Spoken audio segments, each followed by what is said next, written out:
So I have here my buddy's Atari 2600. It's the 4-button model. It's in actually pretty good shape for its age. And he can't play it anymore because his TV doesn't take coaxial. And if anybody knows anything about these didn't use component out or composite out or S-video or anything like that, or HDMI. This is way before HDMI. They use standard coaxial outputs, and it outputted to either channel 3 or channel 4. I think this one was channel 4. I'm not sure if this one you could switch it back and forth. I know the Nintendos you could choose between channel 3 or channel 4. I'm not sure what this one was. I think this was 4. I just had it hooked up and I don't remember. But you would hook this to your television. This cord came out of the game and plugged into here. And this was not composite video or anything like that. This was an RF signal. And this went in here. And then you plug your antenna into here. And when you wanted to play the game, you switch to game. Or when you wanted to go back to TV, you switched back to TV. All this was a switching box. TVs these days, well, they don't have a tuner built in like they did back then. And because this does not have composite or component outputs, you're kind of screwed. So there are mods that you can do. You can buy mod boards, or you can buy pre-built boards online that are, they're not too bad. They're about 20-30 bucks. Some of them are S-video outputs, some are just composite outputs. But there's also a very simple mod that you can do, which is 2 resistors and a transistor. And I found 2 write-ups for this homegrown mod, and one was on Instructables, and that one was pretty good, and it referenced the original one, which I don't remember what site this was from, but I will link both below. The one on Instructables, the gentleman included a hand-drawn schematic for the circuit you have to build, and it's very simple. I'll try to include below in the description a link to a better schematic. I'll create one and include it down below. But it's very simple to build. I already built it using a proto board, and there's not much to it. And you just have to remove some of the RF components within the Atari and put this in place. Now, the one thing you'll notice if you read through these, they talk about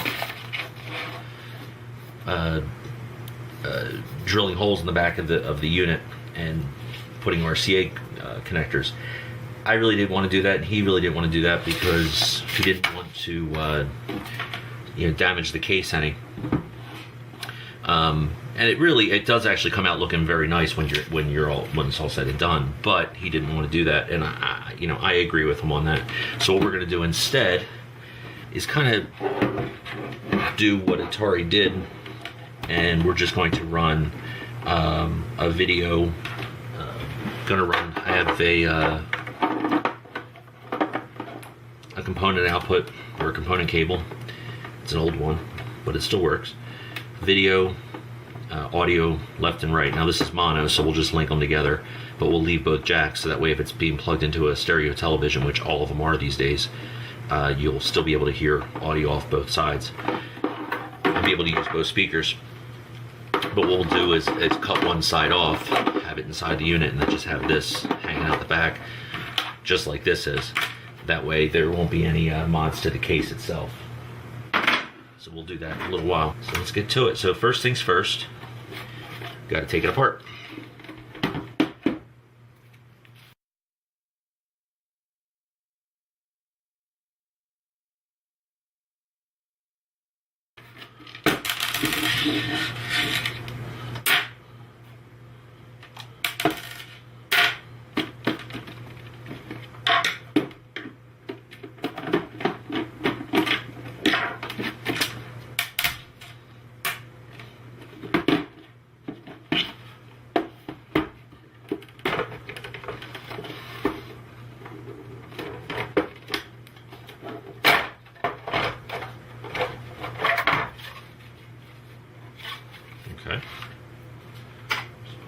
here.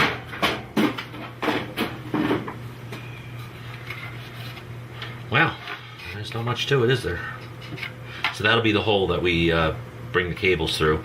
There's already cold. I mean, that's pretty big, so that'll fit anything. And to keep it from sliding out or putting any kind of tension on the solder joints, what we'll do is we'll tie a knot on that cable, so that way when it goes through, it won't, you know, pull on the board or pull on the wires. And let me see if I can get this actually out of here. Yeah, nice. So I'm going to keep all the parts. That way, if this ever wants to put this back to stock,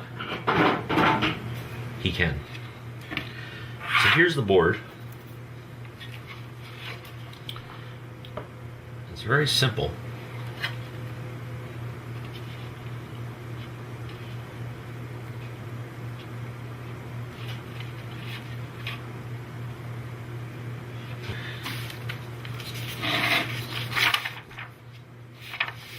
Okay, so now we got it apart. So it says step 2, remove the metal shield parts from the front and bottom of the motherboard. Needle nose pliers will help you bend the tabs away, holding the shield in place. So they're talking about they are not necessary anymore, and you can throw them away. We're not throwing them away. So they're talking about this thing here, and it's not soldered in place. So there's just these little things down here.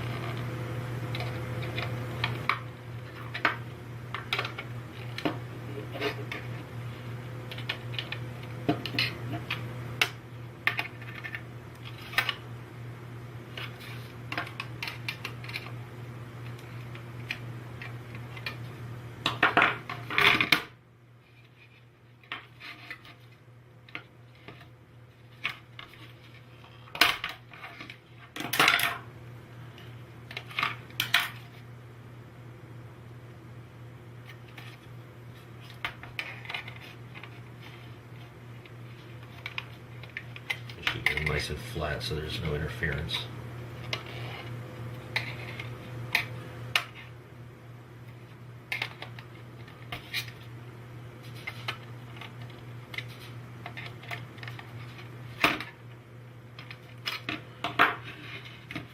And this tape has got to go.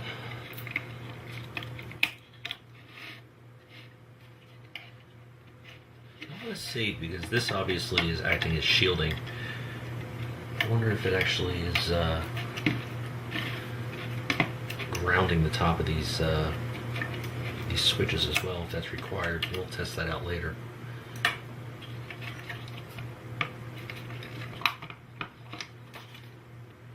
Did I spin these backwards? Yes, I did.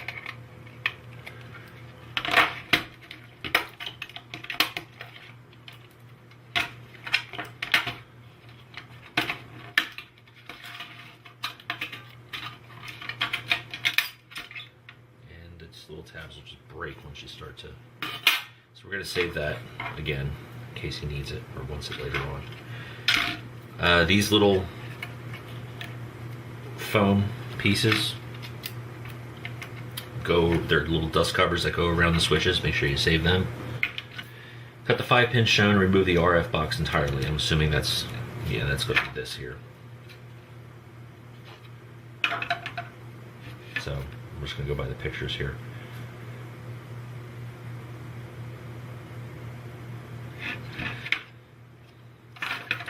Something messed up in my printer, but should just go by the PDF and not print it out because it gets all messed up. But all right, so this box here has to come off, and it looks like this has to come off as well. So let's take that off now.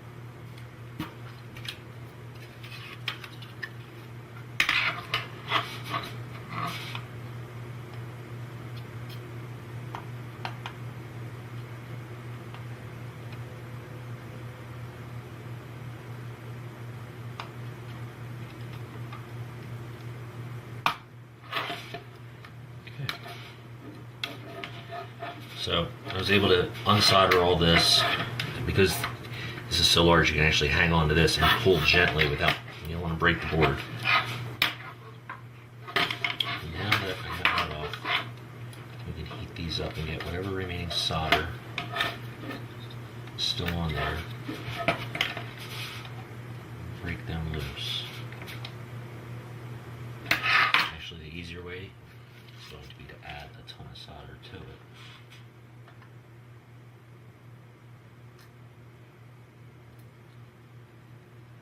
That way we can just heat them all up at once.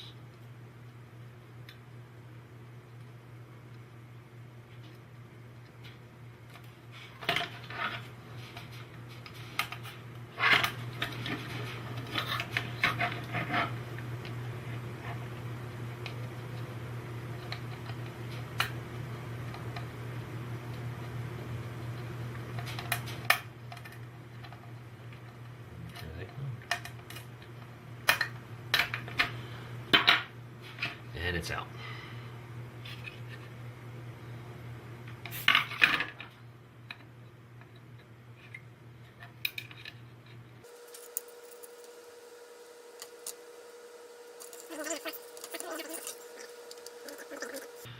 Okay, so that's all. Next.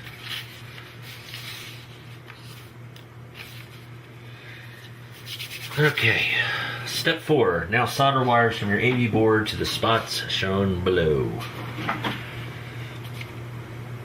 So that's this. Now I know, because I was the one that did it. Hopefully I can remember what these colors were. Now the one thing I will say is the audio is really, the audio, this board does nothing with the audio. It's just a pass-through. I was even debating if I just wanted to run the RCA cord straight to the board, but I decided not to. But I may still do that. I don't know. So you have one here.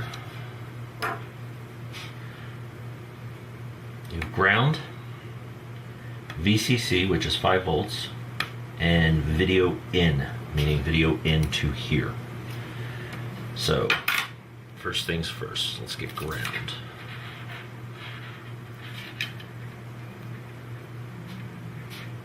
Let's take the wire.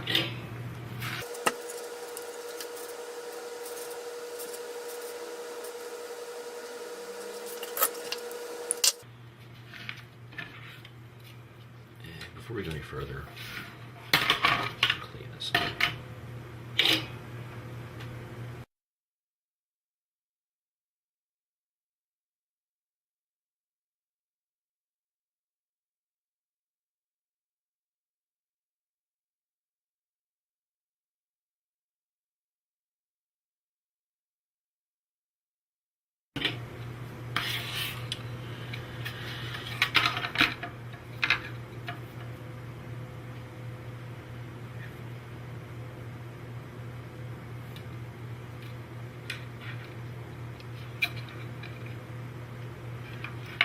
So first you put the ground through.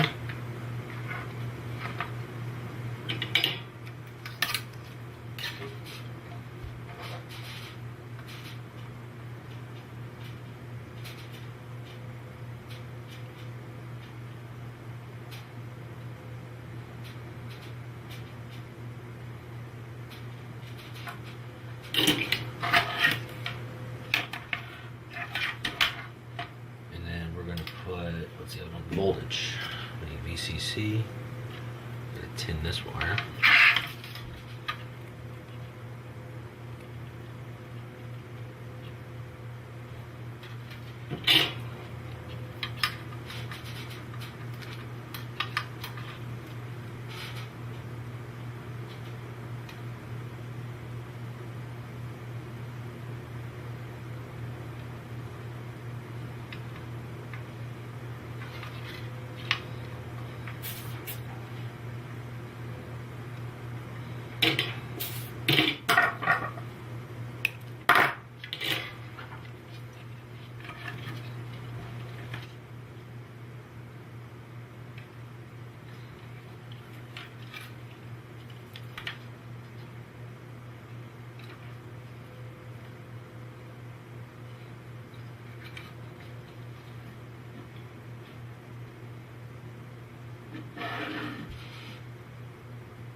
I can live with that. And the last one is video, which is right next to it. And video.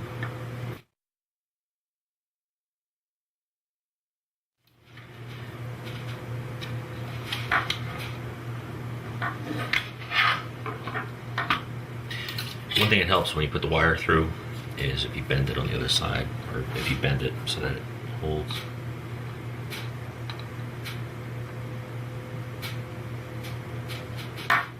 And snip off all the extra.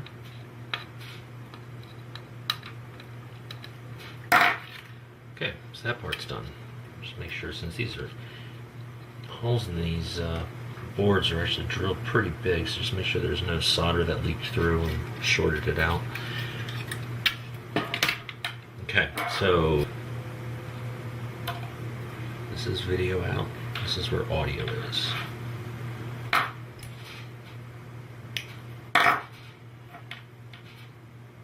Now,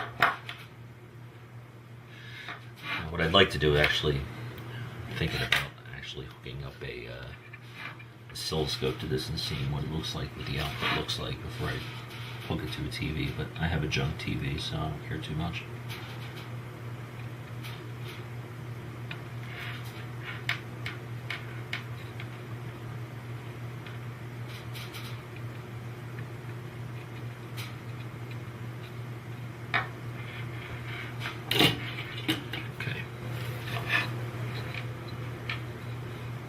It says to go to the fourth one in, so that's what it's soldered to, and we're going to go with that.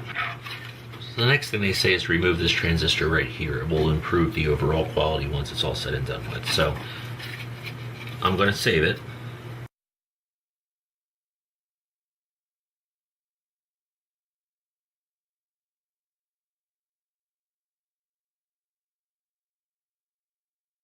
Okay, so that's out. There's no shorted pins.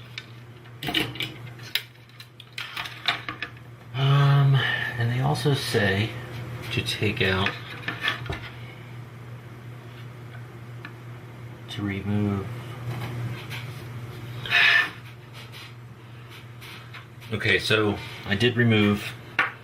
Okay, so I removed the 3 resistors as well as the transistor, which goes up in there.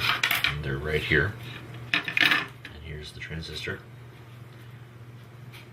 I didn't record that because, well, quite honestly, I needed to be able to see what I was doing, and it's not that hard to do, so you can figure that out. So the one thing they say that we don't have to do is we don't have to put this metal piece back on, but I am going to do that. It can't hurt. Any interference that might be picked up, this will block, or at least help block. So this is going back on, at least on mine.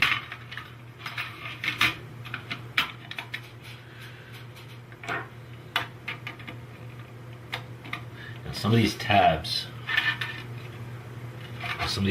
have broken off, so it won't be perfect, but it'll be better than nothing.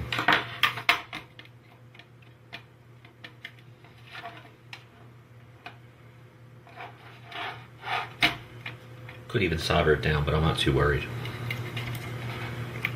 And then we'll put this tape back over. Okay.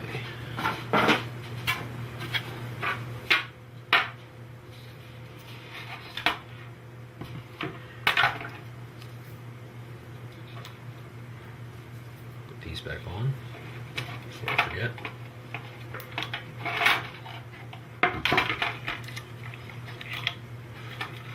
Straighten out this tape a little bit.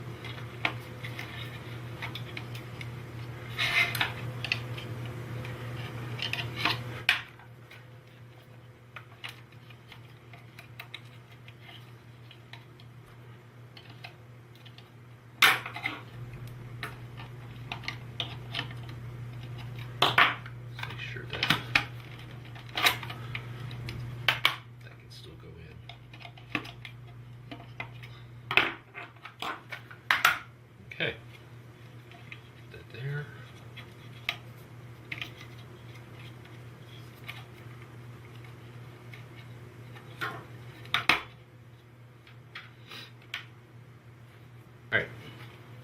before we button it all up, we want to test it. And I want to run this wire through first.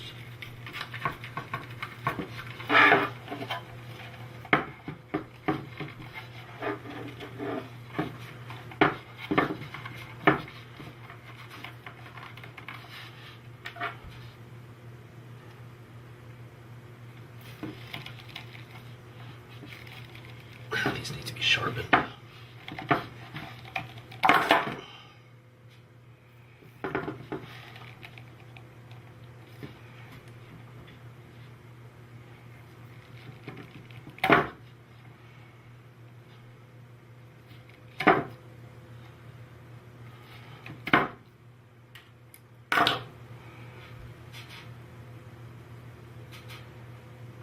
Okay, so this one here is going to be the video, and these here will be the audio. And since this does not, like I said before, this does not transmit stereo sound, we're just going to tie them together. Before we do any of that, we're going to tie this in a knot.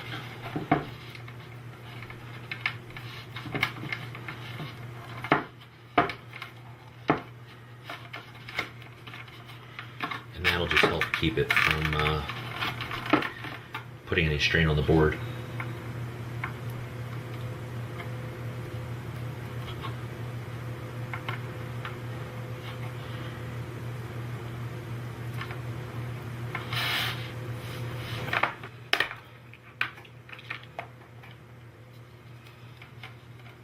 Alright, and heat shrink, for those that don't know, is a wonderful thing.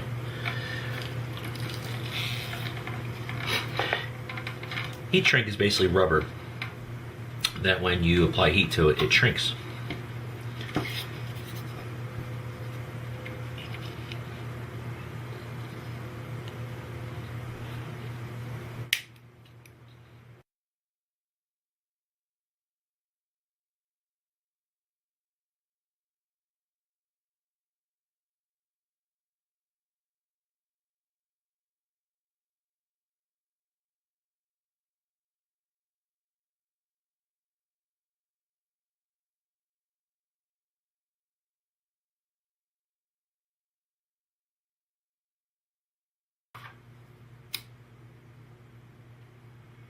Just to get it to hold.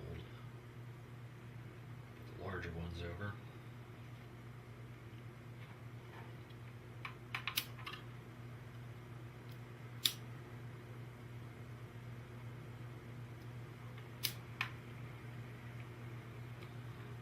I usually have a torch that I use with this, but I can't find it.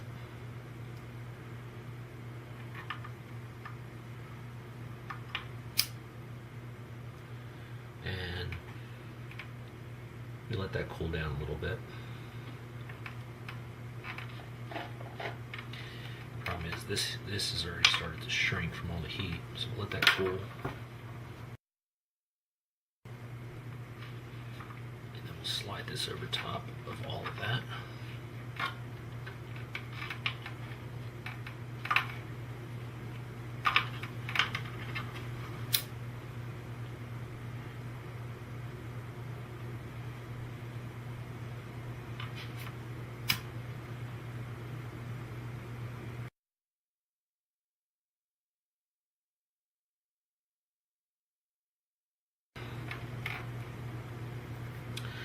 So now we plug it in and test it.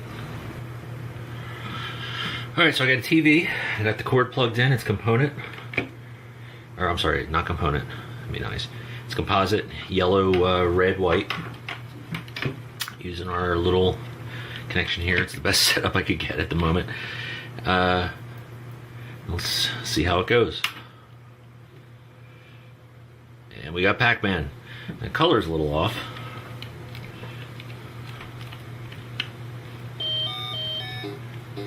We got sound.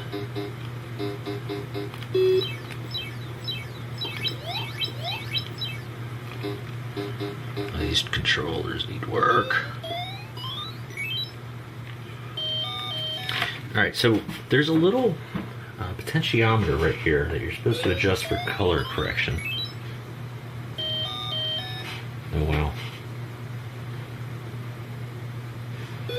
question is, what are the colors supposed to be? So I'm gonna have to play with that. I'm not really sure what the color is supposed to be, although that looks a lot better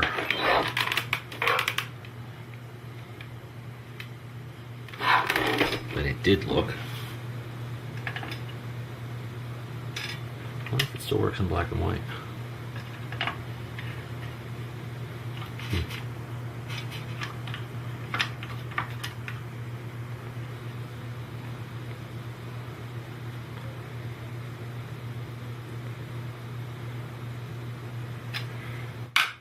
So I will put a few games through it, and I'll adjust it, and then we'll put it back together.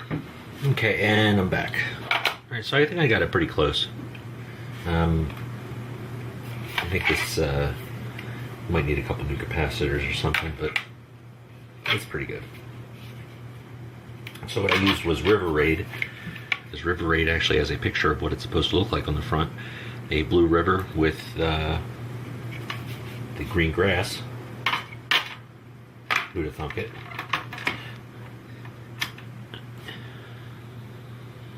And that's what you get. Then you got Lannis.